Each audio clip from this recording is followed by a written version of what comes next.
میں تو قاصر ہوں گفتگو کرنے سے، بڑے محققین جو انہوں نے بڑی-بڑی کتابیں لکھ ڈالی کہ ہر بیماری کا علاج جو ہے فاسٹنگ ہے۔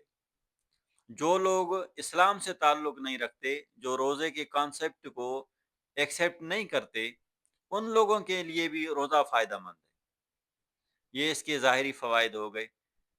اب یہ دیکھا گیا کہ جس بندے کو اگر اپنے لیور کو اصلاح دینی ہے، لیور کو صاف کرنا ہے، تو وہ کھانا پینا 24 گھنٹے میں صرف ایک دفعہ استعمال کرے اور باقی فضولیات کھانا بالکل چھوڑ دے، فضول کھانا جو بھی کھا رہا ہے۔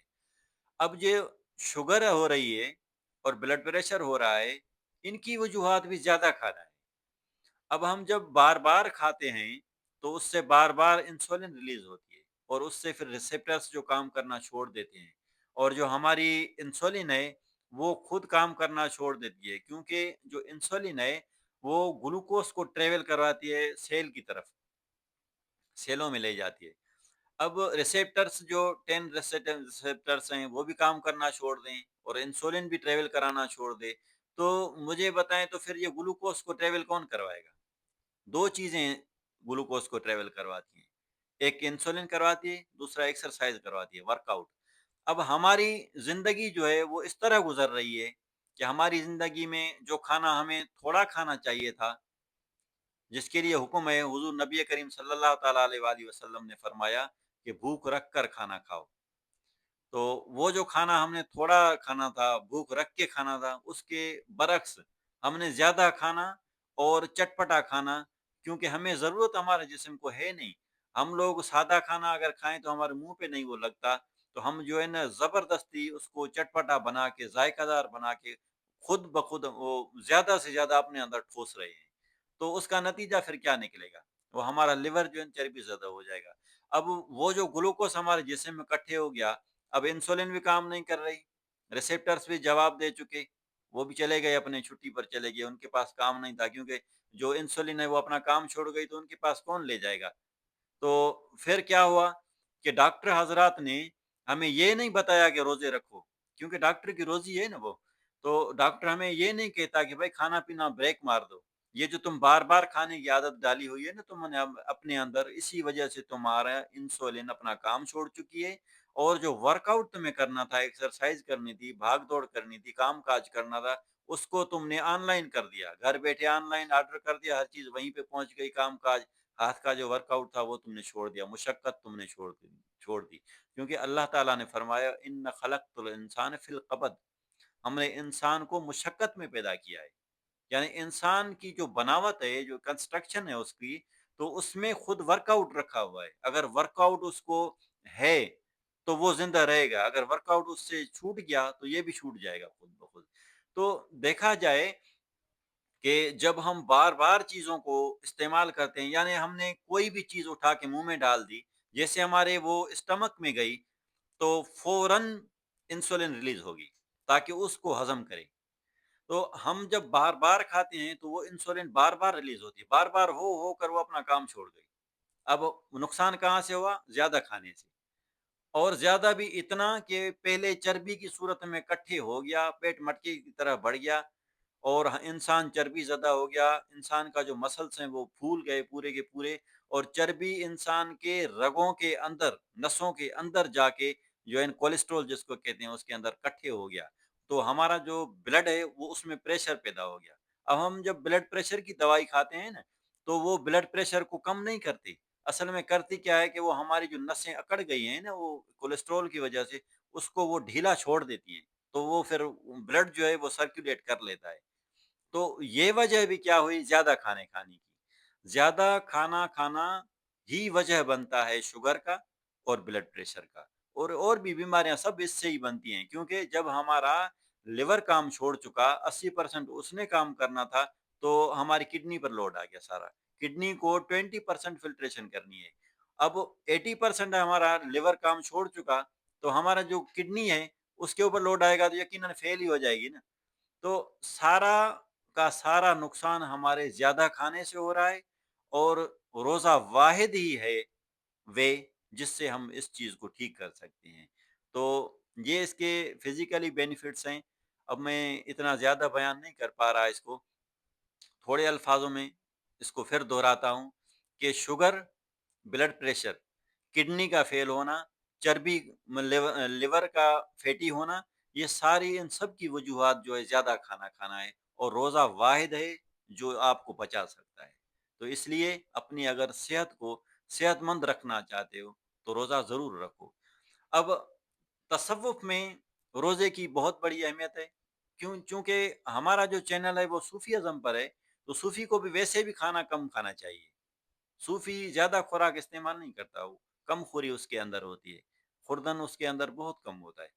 تو صوفی جب روزہ رکھے گا نا تو اس کا روحانی حال قائم ہوگا، یعنی عبادت کو جی نہیں لگتا، کھانا کم کر دو تو خود بخود جی آپ کا عبادت کو چاہے گا، نیکی آپ سے سرزد نہیں ہو رہی، آپ روزہ رکھو تو نیکی آپ سے آرام سے پرفارم ہو جائے گی، روزہ رکھو عبادت بڑے شوق سے پیدا ہوگی، روزہ رکھو دل کے اندر شانتی سکون پیدا ہوگا۔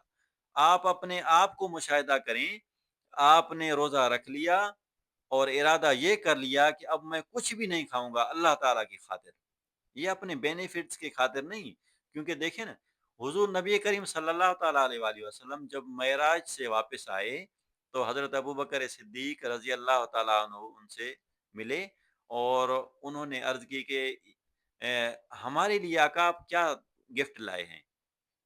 تو آپ نے فرمایا 5 نمازوں کا تحفہ۔ تو اس وقت حضرت ابوبکر صدیق رضی اللہ تعالیٰ عنہ نے اس کے بینیفٹس کو نہیں دیکھا کہ اس میں ہمیں فائدے کیا مل رہے ہیں، بلکہ انہوں نے اللہ تعالیٰ کا حکم سمجھ پر اپنے سر آنکھوں پر رکھا اور فرمایا صدقت یا رسول اللہ، بے شک یہ ہمارے لیے فائدہ مند ہے، ہمیں کرنا چاہیے، جن بھی الفاظ سے انہوں نے ایکسیپٹ کیا۔ تو بغیر بینیفٹس دیکھے ہوئے اللہ تعالیٰ کے احکامات کو ایکسیپٹ کرنا چاہیے، یہی صوفی ہوتا ہے۔ تو صوفی کے لیے روزے کو بغیر بینیفٹس دیکھے کرنا چاہیے، رکھنا چاہیے، اور اس سے انسان کا روحانی حال بڑھتا ہے۔ وہ کام جو آپ لوگ نہیں کر سکتے اگر آپ روزہ رکھو گے تو کر لو گے۔ روزہ رکھنے سے قوت ارادی مضبوط ہوتی ہے، کیونکہ جب انسان زیادہ کھانا کھاتا ہے تو اس کی باڈی فزیکلی خواہشات کی طرف چلی جاتی ہے، فزیکلی یعنی فطری طور پر نیچرلی انسان جو ہے جب زیادہ خوراک کا انٹیک کرے گا تو اس سے خود بخود اس کی فطرت جو ہے نا خواہشات کی طرف چلی جائے گی۔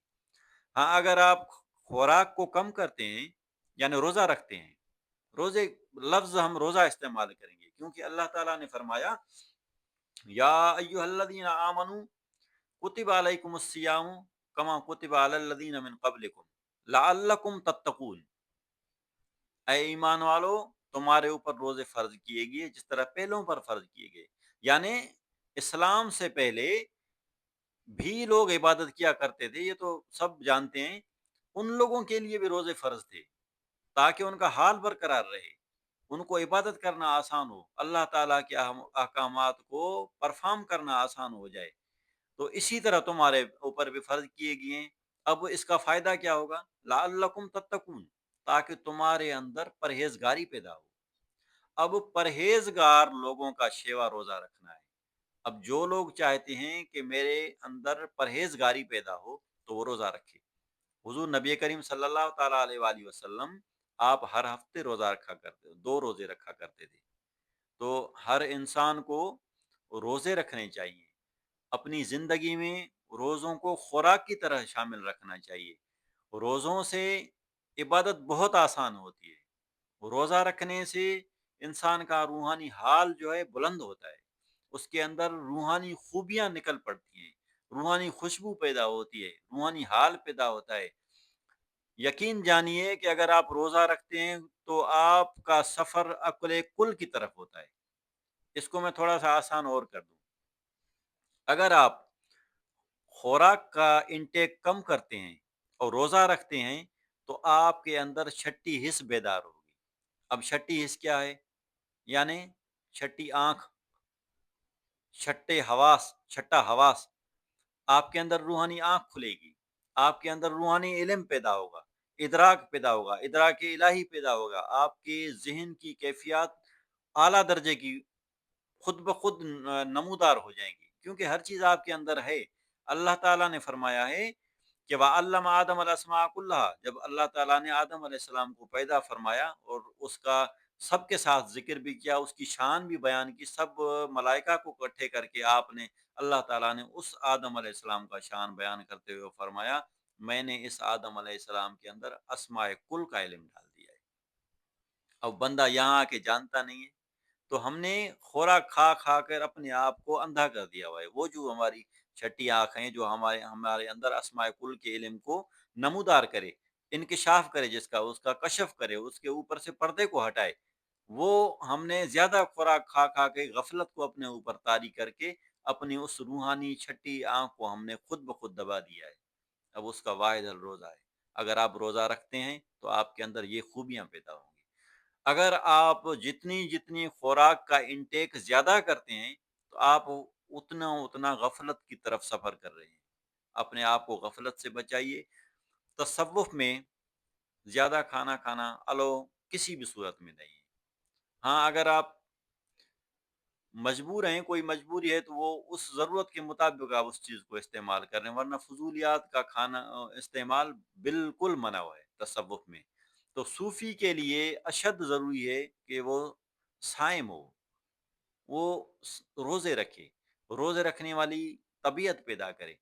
میں تو اپنے مشاہدے کی بات کروں گا کہ اگر صوفی زیادہ خوراک کا استعمال کرے گا نا، تو وہ جو اس کا پیر ہے نا، وہ اس کو سزا دلوائے گا تاکہ اس کا حال ٹھیک ہو جائے، کیونکہ اس کے اندر غفلت آ چکی ہے۔ اب اس کو، وہ اس پیر کا فرض بنتا ہے کہ اس کو غفلت سے نکالے، تو وہ پھر اس کو سزا دے گا۔ اب وہ سزا بیماری کی بھی ہو سکتی ہے اور بھی ہو سکتی ہے، تو اس لیے اپنے آپ کو سزا سے بھی بچائیں اور اپنے آرگنس کو بھی آپ محفوظ رکھیں، ان کو بھی ایکٹیو رکھیں، ان کو بھی ہیلدی رکھیں۔ تو روزے کے دونوں طرف سے فوائد ہیں، ظاہری اور باطنی۔ اگر دونوں طریقوں سے آپ فائدہ مند ہونا چاہتے ہیں، دونوں خزائن کو اکٹھا کرنا چاہتے ہیں، تو آپ صائم بنیں، روزے رکھیں۔ آج کل جو غیر مسلم ہیں، ان لوگوں نے اور الفاظ سے جو ہے نا اور اپنے طریقوں سے بھی روزوں کو اپنایا ہوا ہے۔ بڑے بڑے جو اکابرین ہیں وہ زیادہ کھانا استعمال نہیں کرتے۔ میں نے تو بڑے بڑے ڈاکٹروں کو دیکھا ہے، وہ کہتے ہیں کہ بھائی ایک ٹائم کا کھانا کھا لو، باقی چھوڑ دو اپنے آپ کو، باقی جو ہے پانی کو استعمال کرو، لکوڈ استعمال کرو۔ یہ بڑے بڑے محققین، بڑے بڑے لیور کے ڈاکٹر ہو گئے، بڑے گردے کے، آج کل جو بلڈ پریشر کا مسئلہ پیدا ہوا ہے اور ہارٹ کے مسئلے مسائل پیدا ہوئے ہیں، بڑے بڑے جو ڈاکٹر بیٹھے ہیں وہ لوگ ابھی بھی فاسٹنگ کی طرف آ رہے ہیں، کہہ رہے ہیں فاسٹنگ کرو۔ گردوں کے ڈاکٹر جو ہیں، کڈنیز کے ڈاکٹر جو ہیں، وہ بھی اپنے مریضوں کو جو ہے فاسٹنگ کے لیے ایڈوائز کر رہے ہیں کہ ابھی فاسٹنگ کرو، جا کے زندگی بچ جائے گی تمہاری۔ تو روزوں سے ہر طرف سے فائدے ہیں۔ بڑے صدق دل کے ساتھ، خلوص نیت کے ساتھ، اللہ تعالیٰ کا حکم سمجھ کر روزے رکھیں۔ ابھی یہ مہینہ آنے والا ہے، ایک ماحول سا بن جائے گا، ایک عبادت کا ماحول بھی بنے گا، روزہ رکھنے کا بھی ماحول بنے گا، ایک ٹائم ٹیبل سا پورے اپنے ماحول میں چھا جائے گا۔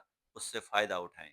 آپ کو کسی دوائی کی ضرورت نہیں پڑے گی، بیماریوں کی لیول کم ہو جائے گی، اگر تھوڑی ہے تو وہ ختم ہو جائے گی۔ آپ صحت مند روحانی طریقے سے بھی ہو جائیں گے اور نفسانی طریقے سے، جسمانی طریقے سے بھی فٹ ہو جائیں گے۔